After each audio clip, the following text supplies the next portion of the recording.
You just got your blood test back and it says rheumatoid factor positive. Now you're wondering, do I have rheumatoid arthritis? Is this permanent? What does this even mean? I'm Dr. Banasali, a rheumatologist. Let me walk you through what this result actually means, because the answer is a little different than what you might think. And actually, you'd be surprised at how many other conditions, not just RA, can cause a positive rheumatoid factor. And some of them have nothing to do with your joints at all. Okay. Let's start with what a rheumatoid factor actually is. It's an autoantibody, which means that your immune system is making a protein that can mistakenly target its own tissues. RF, it's one of the older blood markers, but we still get it. It has a lot of value, especially if we're testing for rheumatoid arthritis. But here's the key.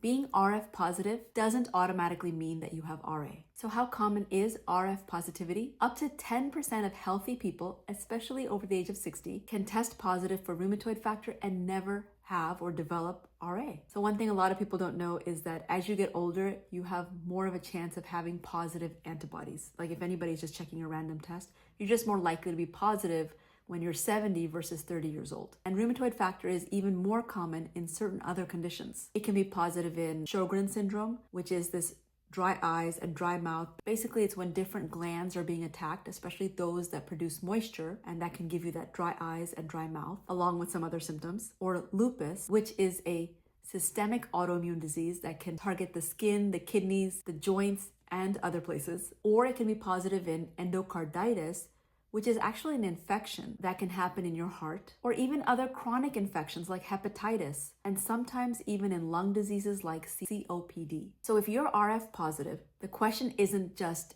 is it positive?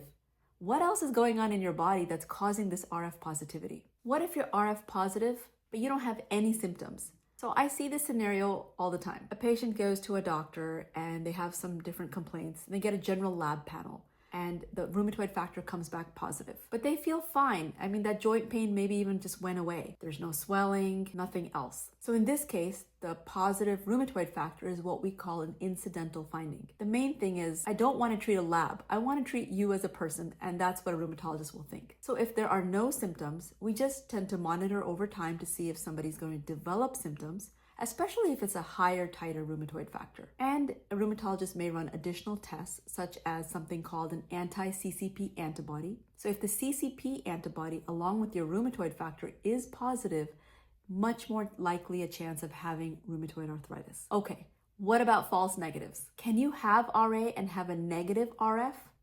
Actually, yes, you can. That's called seronegative rheumatoid arthritis. And it's a very real form of disease. It is rheumatoid arthritis. It just means that the antibody wasn't positive. That's why we look at the whole clinical picture. We ask about the joint symptoms, how long they've been going on. Is it symmetrical? Is it not symmetrical? What do the x-rays show or other imaging? What do the other labs show? Are the inflammation markers high? Or are other labs positive like that CCP antibody? So it's not just based on that one lab factor, that one rheumatoid factor. I'll give you an example. I have a woman that I have seen several times over the years. Her primary care practitioner sends her over because her rheumatoid factor is in the several hundreds. Her CCP antibody is also over 200. On paper, it looks like textbook RA. In reality, she has no pain. She has no stiffness in her joints. She has no systemic features, nothing. Monitored for a while. I've reviewed the symptoms with her several times to look for, and she's never developed them. But every time she changes her primary care team, they send her over because they get very anxious looking at her lab work and saying, she has rheumatoid arthritis, please treat her. But what am I going to treat? The truth is, she's a great reminder that labs alone don't make the diagnosis. We always need the full picture. But if someone has these high antibodies and they have some features of it, maybe they get joint pain sometimes. Maybe they get stiffness in their joints sometimes.